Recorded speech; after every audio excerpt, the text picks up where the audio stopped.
In this lecture, we're triggering particle effects when we crash and when we have success. Let's get started. These are the two main parts of a particle system. You have the emitter, and that's the place that poops out the particles, and these are the particles being pooped out. Say that 10 times fast, I dare ya. So we have particles, and an important note is that the particle system is a component which is added to a game object, and we use modules for controlling behavior. I'll show you the modules in a moment.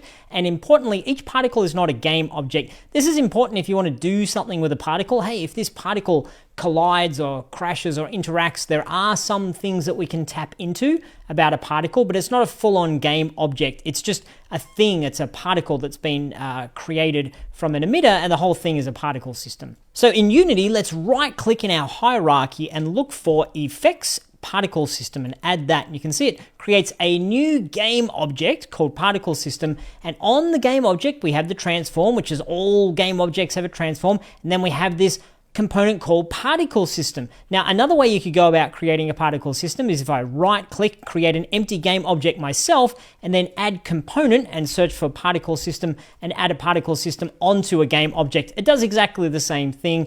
It's just when you're right-clicking in the hierarchy, it's saying to you, I need a game object to put this on top of, so it creates the empty by default. So I'm going to get rid of one of, actually before I get rid of that, you can see that the second time around was a little bit different to the first time around, which is quite interesting. What it's doing is showing the pink no material symbol here. Whenever you see these pink things flying through the air or just a pink texture in general, it means there's no material. If you've clicked on this game object, find the particle system, scroll all the way down to the bottom, you can see the render a module. These are modules, a render a module. If you click on that, under material, it says none. If I click the selector, let's see if there's actually, I don't know, I'm just going to choose something randomly. This default line, what does that do? Okay, that just makes it white. Cool, so there we go. You could choose something, I don't know what these materials are. They're from our palettes, from our game objects and stuff. So we can go ahead and create a material, etc., but I'm not going to worry about doing that for now. We're just doing a light introduction to particles. We're not going through all the bits and pieces. Now, I do have two particle systems, so I'm going to get rid of one just to tidy this up a little bit. Click on the other particle system, which has nice round particles, which is kind of a little bit nicer. And also these weird orange boxes around it. Those weird orange boxes have nothing to do with the particle system. That's a selection outline. If up on the top of your scene view, you scroll along, I think it's all the way on the right, click on that little selector on the very, very right there next to the, what's that, a circle with 3 dots on it. You can see selection outline, click on that, and it gets rid of the selection outline, not just for the particles, but for anything you click on. So now when I click on my ground or my object, there's no orange outline, which I prefer personally. So we've got this particle system. You can see it's being emitted from down this bottom area, and it's spitting out these particles, a duration of 5. That's how long the particle system lasts for until it stops, and it's going and going and going. You say, well, that's because it's looping. And right at the very top, under our duration of 5, see looping, if I unclick looping and then I click play, and this big oversized box here that's getting a bit in the way, it'll go for 5 seconds, see playback time 3, 4, 5, and gets to 5, no more particles are emitted. That's different to the life of the actual particle itself, the start lifetime, and a bunch of these other things. Like I say, I won't go into a lot of detail here. I just want to give you a quick intro to the fact that we have an emitter and we have particles, and the particles have life to them. In later projects, we'll go through the particle system in a lot more detail, and you're more than welcome to play around with it. But just very quickly, if we were to put duration to 1, then this emission is going to go for 1 second. How much is it going to emit? Well, if we click on emission, if we change the rate over time to say 100, then we're going to have 1 second where we're spitting out 100 things per second. So play, there's 100 of them over the course of 1 second. If we were to loop that, then it would keep going and going and going, 100 per second. So there's some cool things that we can play around with in terms of particles. You can also change the shape. And at the moment we've got a cone. We can have all sorts of donuts and mesh and box and circles and stuff. So if it's circle, when we click on play, what's it going to do? It's going to emit out in this 2D plane wherever it's set at the moment as a circle. So plenty of things we can play around with here. Sphere is also another good one. That's a little bit more explosion-like because it's happening in all directions.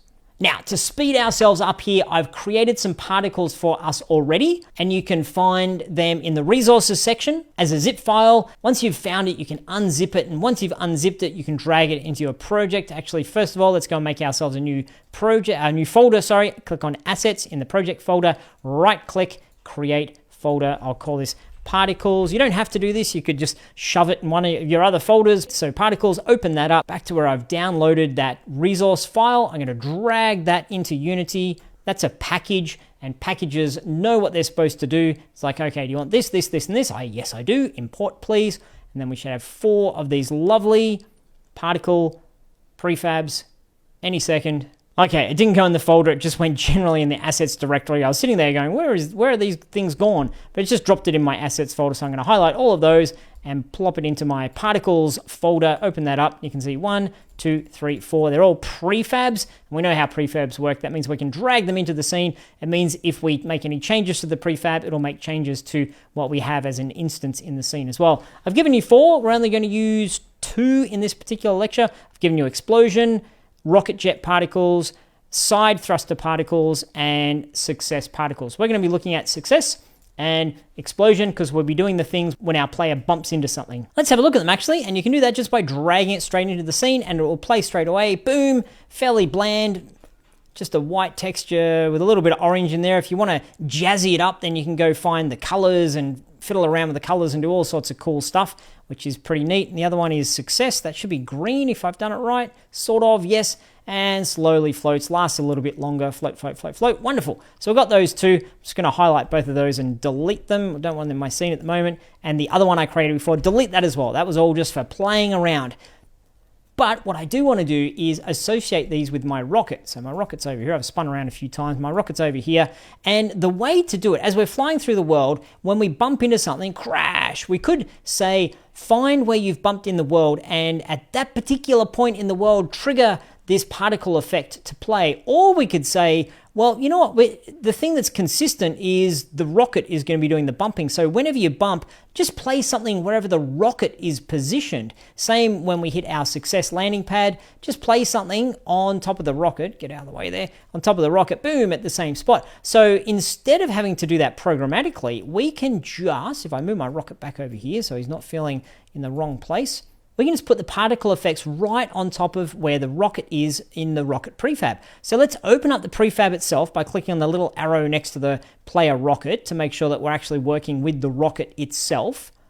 And I'm going to find the explosion and drag that underneath player rocket. And I'll find the success particles, drag that on top of player rocket as well. And that will put it as a child. So explosion and success are both children underneath our player rocket. Couple of things important here. Explosion, let's click on that. Make sure looping is turned off. We don't want it to explode and explode and explode. And also make sure, where are we? Play on awake is turned off as well. Similar to our audio, when we were triggering that, we had looping and we had play on awake. We don't want either of those to be the case. Now, one thing, if you have a look here, something's a bit weird, isn't it? The explosion seems to be right on top of the player, but the success is way off in weird space. So let's have a look on the success particles, open up our transform. We want the position to be 0, 0, 0, because remember the child's location is relative to the parent. So if the parent's way off there in the distance, and the child's transform position is 0, 0, 0, then they will also be way off there in the distance. However, if we make the child's position somewhere over there on the X, you can see it's now 505 to the X, so 505 to the right of where our parent is going to be. So I'll just undo that, put it right back on top there. Explosion, it's already at 0, 0, 0. Fantastic. I'm going to click back out of my prefab, the top left next to the word player rocket. Next up, what we're going to do is start the mechanism for triggering these programmatically. So let's find our scripts. Collision is the place of importance for this. So at the very top, underneath my audio clips, I'm going to do exactly the same for particle systems. So serialize field, and this will be of type particle system. And the first one we will call success particles. Boop. And the next one we will call, well, first of all, we'll do our serialize field and then particle systems, if I can type, particle system, sorry, I keep saying systems, particle system. And this one will be crash particles. Now, you can see what I've done here naming-wise is we already had something called success. Get out of the way, mouse tooltips. We already had something called success, so I didn't want to call it success again. That gets confusing, so I'm calling it success particles. But then this means my original success and crash don't make a lot of sense because I'm going with this paradigm of success particles, crash particles. So this should now be success sound effect and crash sound effect. So if I double click or click on success and then hit F2, and just add SFX down at the end of that and hit enter, that should have gone and changed everywhere that we had success previously to success SFX, which stands for sound effects. Say SFX really quickly while you're trying to record yourself. Okay, same with crash, highlight that, F2, and this will be crash SFX.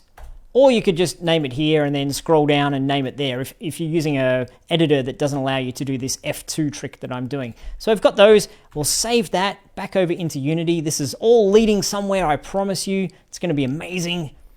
Click on Player Rocket, and importantly in here, what I want to do is find my collision. Under collision, we've now got, we've renamed our sound effects, so it's upset with us about that. We need to go and re-tag those. Let's do that first. Look at me making extra work for myself by thinking I'm clever.